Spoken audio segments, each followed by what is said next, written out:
When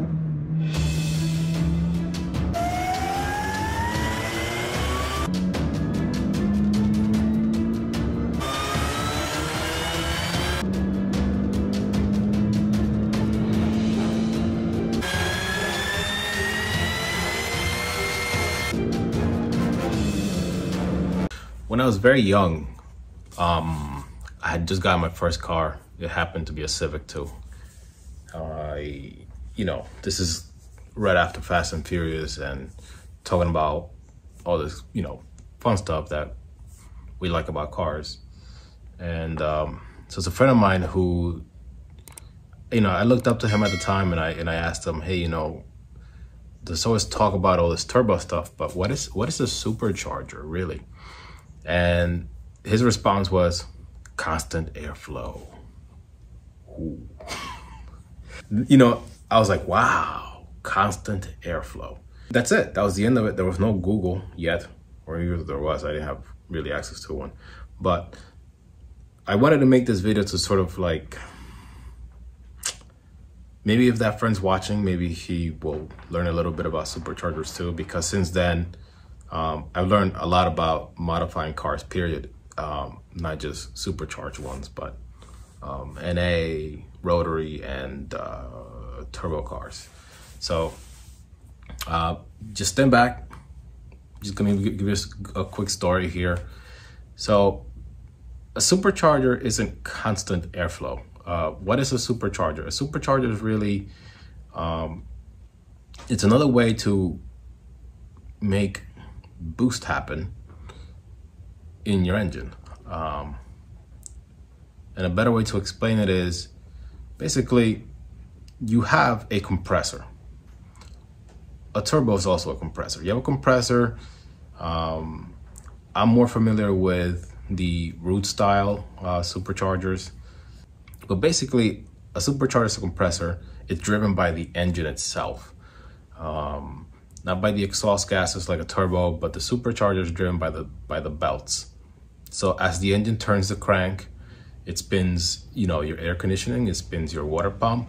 The supercharger also gets spun up by the engine. Now, out of all that, you do lose some power from the engine, and they call that parasitic loss. And what it means is you're losing power. Let's say you're losing, 25 horsepower, but what you're getting in return is really depends on your engine, but you're getting 100 to 150 horsepower in return. So think of it as an investment, really. Having said that, the supercharger route that I chose for my build, it's simply one that I picked because I find it to be more reliable. I use my car almost every day. And I think if you're new to the channel, maybe you should go back and watch my videos, but this channel has really been an entire covering of the car that's sitting right behind me. And right here is the supercharger. So this big old thing, probably bigger than the engine, is essentially the supercharger.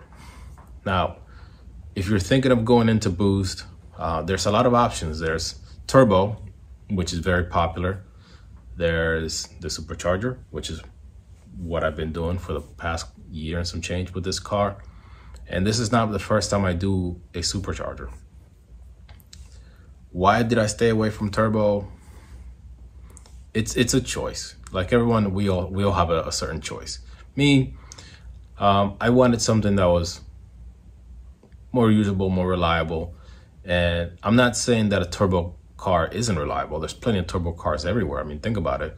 Volkswagens, BMWs, well, those don't count as super reliable cars. But for the most part, the GTI, for example, those Golf turbo engines, turbo diesel engines, I mean, they're proven to be a good engine, a good setup, a good reliable setup. But, they're not exactly pushed to the limit, first of all. And even then, you still find failures within them. You hear GTI people, changing out their turbos every now and then. Or I know a buddy of mine, he has a diesel Jetta. He he was gonna service his turbo, but he decided to just buy a whole new one, and that's fine. And I love turbos. I do. I don't want anyone to think that, oh, this guy just hates turbos. I had a turbo RSX, and that car was phenomenal. I was supercharged at some point with it, and I got power hungry. I was like, I want to know what it's like to have 700 horsepower. And so I did, but it was basically all downhill from there. You know, it was harder on the engine. So I went through a few engine rebuilds. The transmission has to be built, and the same thing can be said for a supercharger. Once you have a supercharger like this, the one behind us here, you're looking at a built motor, built transmission. Eventually, not right away, but hey, it could happen on your first spin. It could happen on your 167th spin. You don't do this because you're being frugal, because whatever, like, you do this because you love doing it. And, you know, screw everybody who tells you, hey, you know, why are you spending your money here?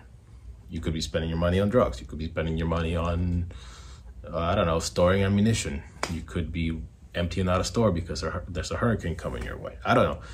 Everyone has their hobbies, and all I'm saying is this is not a cheap one either, first of all. So back to the supercharger, how it could be confused for being quote unquote constant airflow. Now, for this part, I think I'm going to grab a supercharger. Be back. All right, guys, so here you have it. This is the Harrop HTV 1900. This is the supercharger carried by MercRacing for the MercRacing 1900 kit. This is sort of my baby. It's not installed on anything. I don't have a card to put it on, but this is a root style supercharger. So remember how I said there's a belt and a pulley? So on this side, you have the belt in. This turns. And as this is turning, it's turning two lobes on the inside. This is gonna be hard to see because, I don't know, exposure is tough and all, but I'll do my best. So if you can see in here, there's two lobes turning, and they turn against each other. And as this air gets compressed, it gets shoved into the engine out the bottom side. And you can see the lobes here as well turning. So that's essentially how a supercharger works. Now you might ask, what is this thing and what is that thing right there? So that is called a bypass. This is the part about constant airflow, okay? So pay attention. Now, why a supercharger isn't constant airflow is because why the hell would you want to drive in boost all the time? Like going to the grocery store, you know, or taking off a traffic light. I mean, like, that'd be pretty ridiculous. I'm sure some of you might want that. Why this is here, this is vacuum activated. Driving in normal conditions, you're in vacuum. You're not really trying to, you know, race the next Hellcat or whatever. You're just next to a minivan. So this is opening and closing. You see as this opens, this valve down here opens, okay? So when this valve is open, it's essentially recirculating the charged air back into the supercharger. So the air is just going up here, back in, and that's just it. Maybe not through here, but through here, and it's just boost is staying in the supercharger. The moment you decide to put your foot down, this closes like that, and that's when you got yourself some boost, my friend. Now it could be partial, so you're possibly, you know, just boosting a little bit, but the moment that thing is closed, it's closed. And that makes it very sort of drivable. What do I mean by that? There's essentially no delay in going into boost. You could slow this down, there's a story for another day, but there's essentially, once you put your foot down, you are demanding boost, and you're gonna get it. How much? Depends on your pulley setup. So for example, this is a 3.5-inch pulley. There are different size pulleys.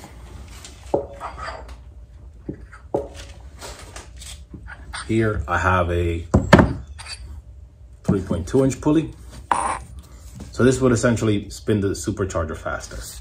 And here I have a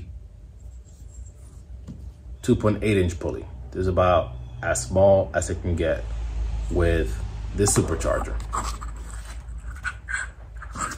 And that will spin the supercharger hyper quick, and you'll get into more and more boost if you want it. I sort of just stick to the 3.5. I've changed the crank pulley around a few times to you know, get different boost levels, but I've had as much as 20 PSI and as little as, I don't know, 15 PSI, 14 PSI at some point. What does it matter? Well, it matters to what you like. You know, if your car is ready for it, if your car is built for it, spin the blower, get that 2.8 and make all the power you want. I'm perfectly happy having a big blower in the lower efficiency range, meaning not spinning it so fast, not making so much heat, etc., etc., etc. Now, when you're talking about heat, you need something to cool all that hot air down. And for that, I think I'm gonna leave this part for the next video. So this will be kind of like an instructional video or whatever, educational video. I kind of want you guys to get a better picture of what really makes a supercharger, because it's not constant airflow. Peace out.